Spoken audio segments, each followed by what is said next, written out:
911, what's your emergency? She's in the water!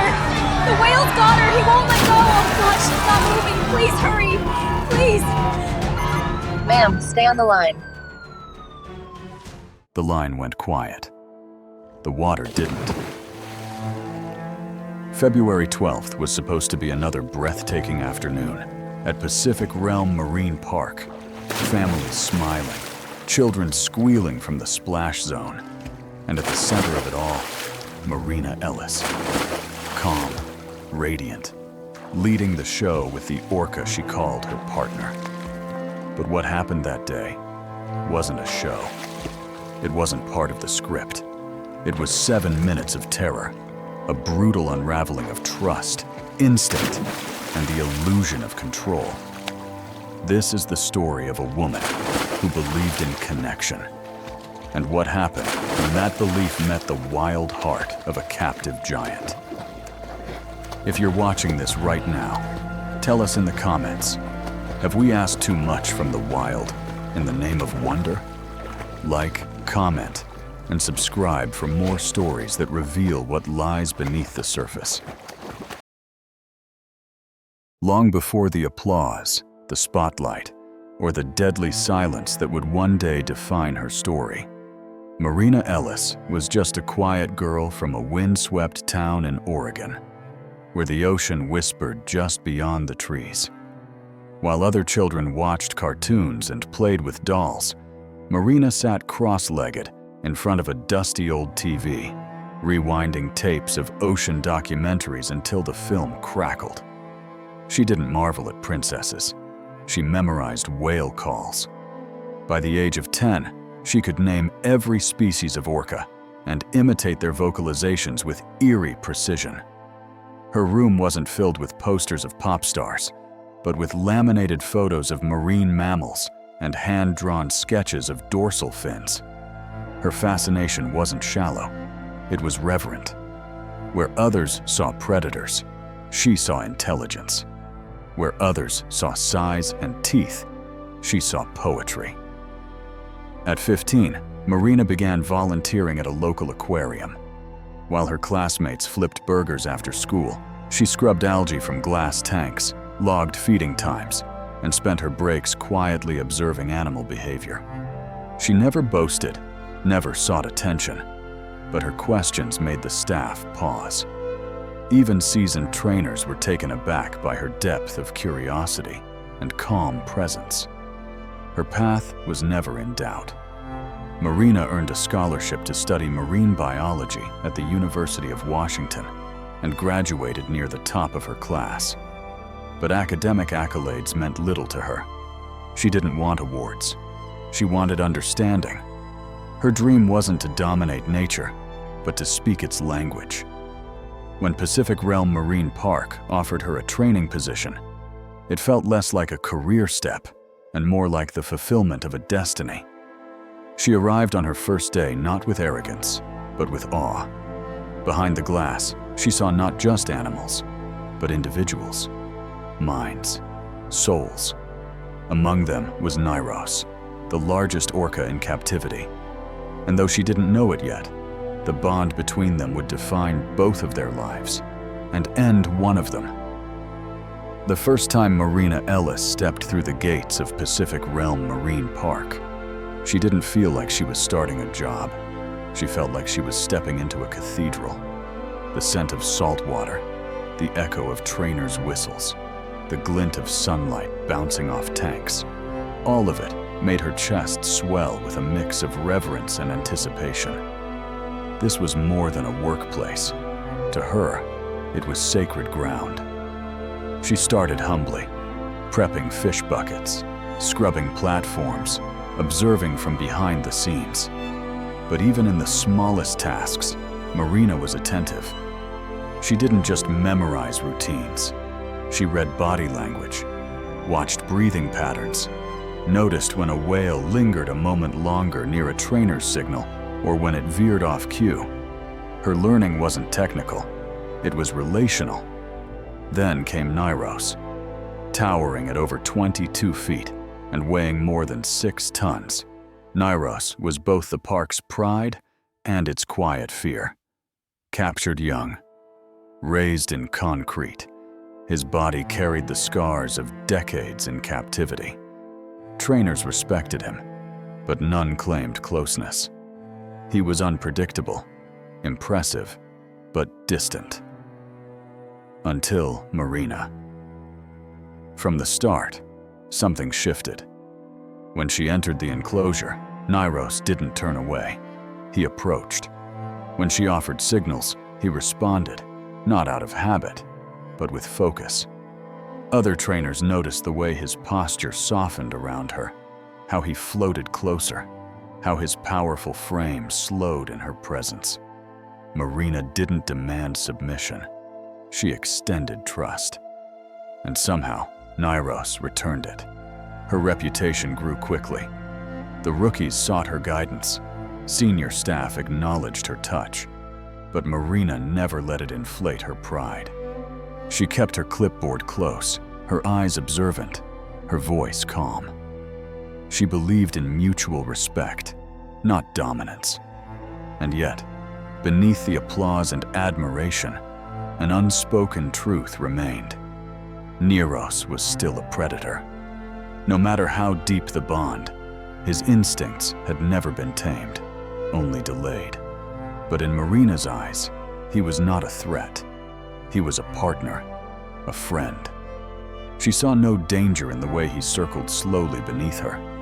Only grace, only trust. And that, perhaps, was the most dangerous illusion of all. For a long time, everything seemed perfect.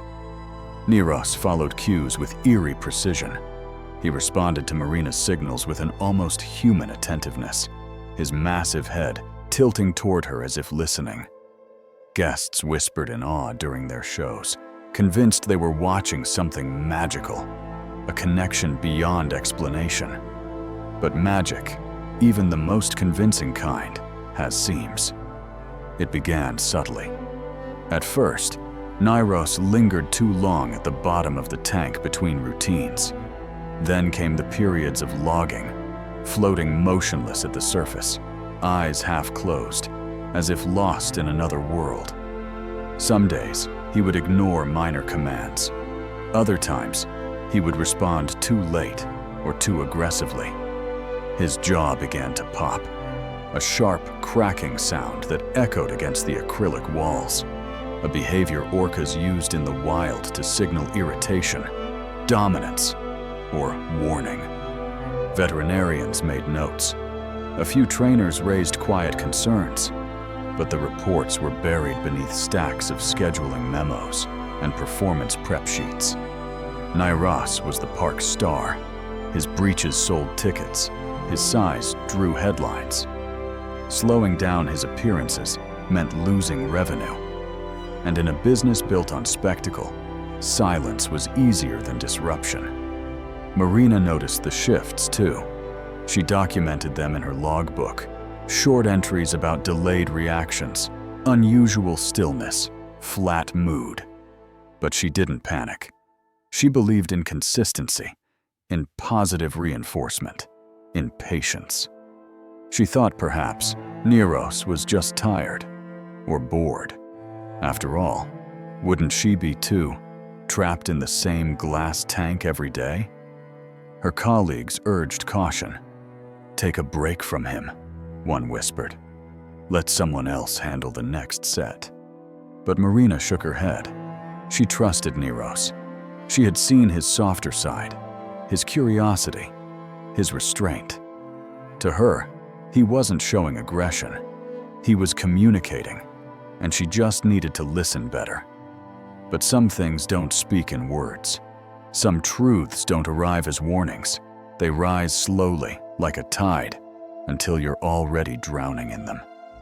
And though Marina believed she could sense when that line was about to break, she didn't yet realize. The fracture had already begun.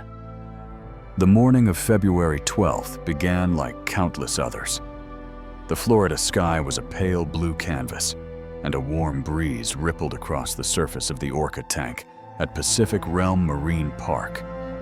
Trainers moved with routine precision, checking water quality, organizing buckets of herring, rehearsing cues for the midday showcase. Legends of the Deep. It was a flagship performance, one that Marina Ellis had led more than 100 times. To the audience, it was a spectacle, music, movement, and magic. But to Marina, it was choreography laced with trust.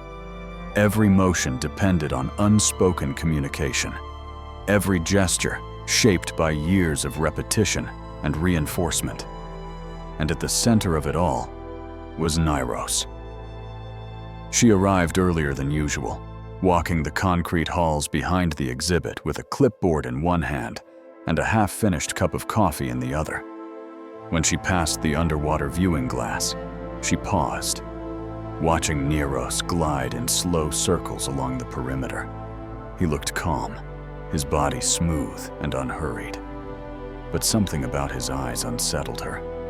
They were open but unreadable. Still, she shook it off. They had been through this before. He always came back to her. At 1:58 p.m., the gates opened. Families poured into the stadium. Children ran ahead, eager for front row seats. Parents snapped photos beneath banners fluttering in the wind, bearing Nyros' image mid-breach, the ocean's titan frozen in performance. At 2:15, the music began.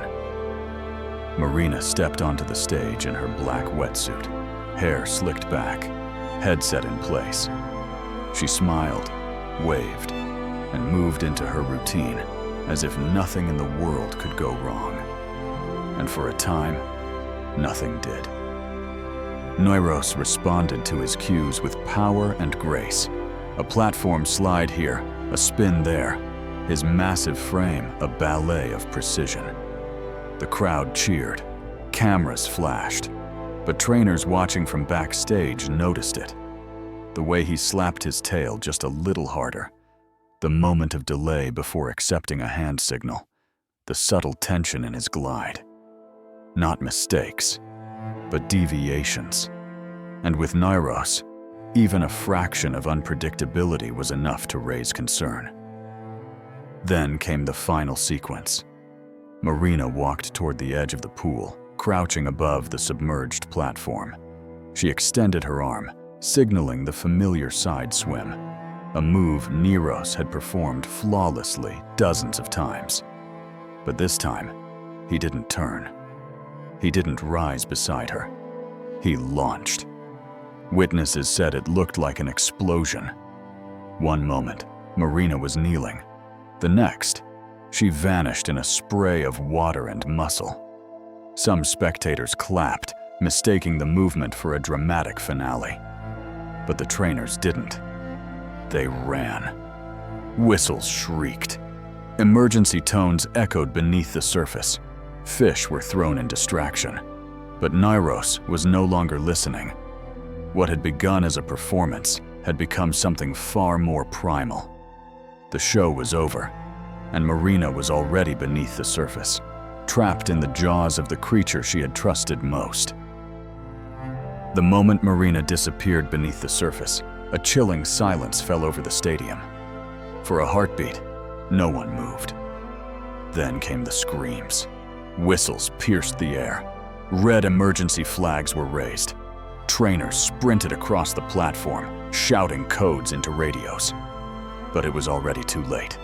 Nyros had locked his jaws around her, dragging her deeper into the turquoise abyss. The water, once a stage, had become a battleground. Parents pulled their children away. Some covered their mouths in horror. Others stood frozen, unable to comprehend what they were witnessing. The music, still playing faintly, now sounded grotesque, a soundtrack to something unspeakable. Under the surface, chaos reigned.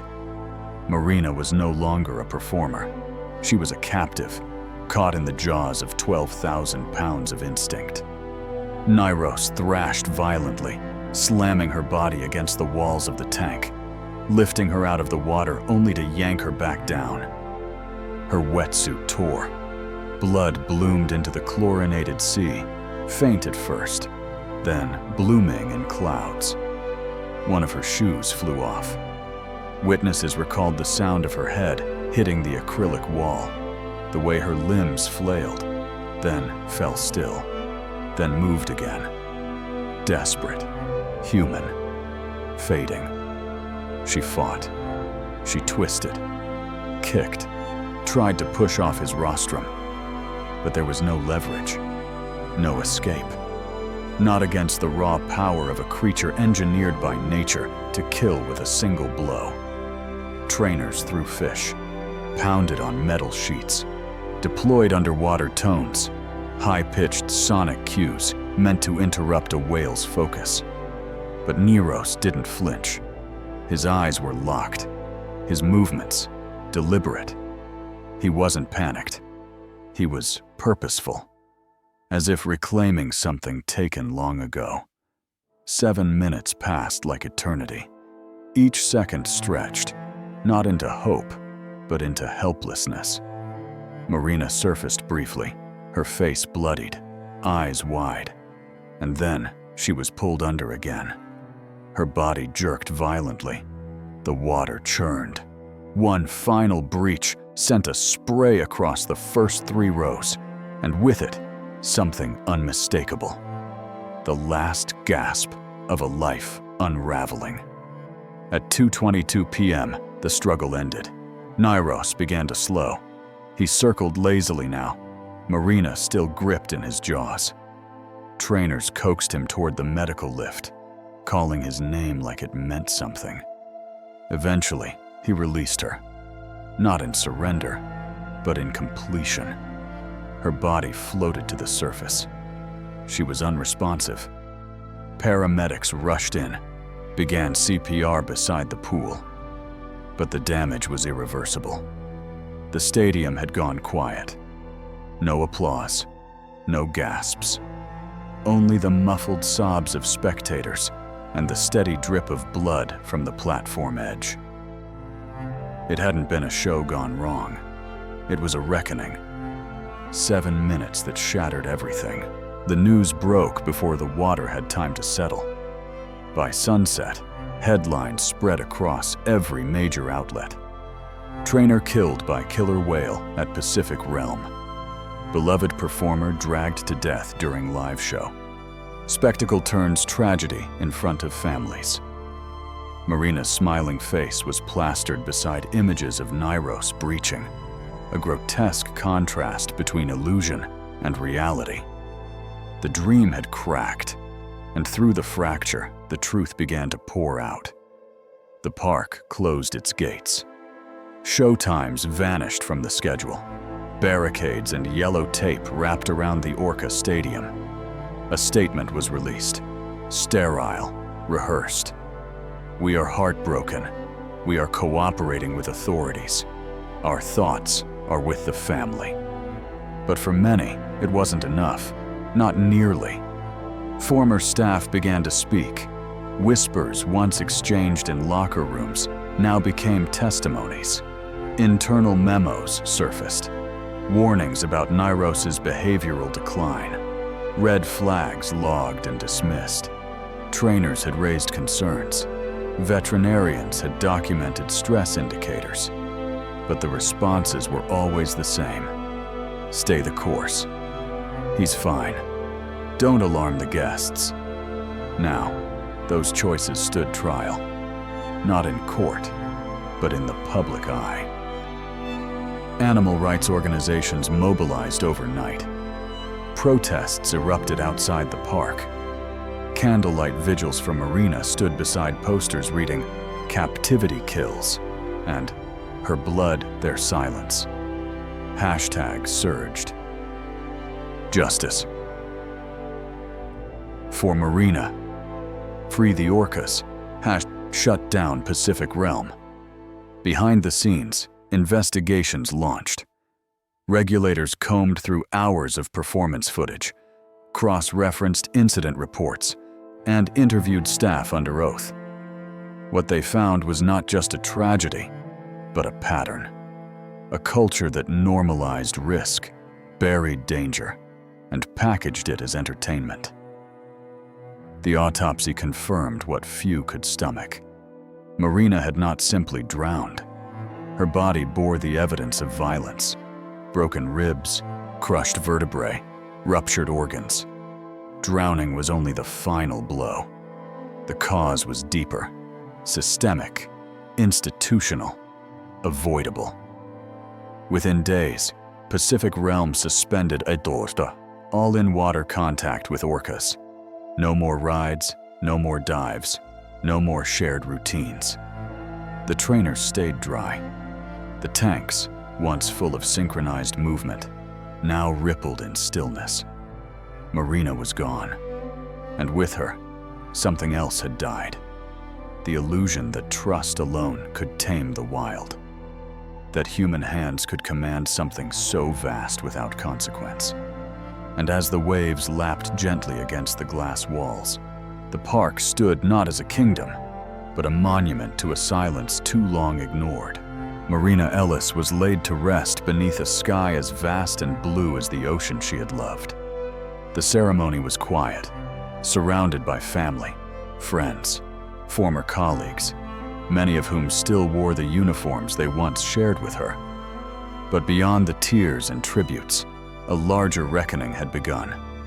Her death wasn't just a personal loss. It was a public awakening. Her family refused to let her memory be reduced to headlines. They founded the Marina Ellis Foundation, an organization dedicated to marine science education, wildlife ethics, and reform in animal captivity.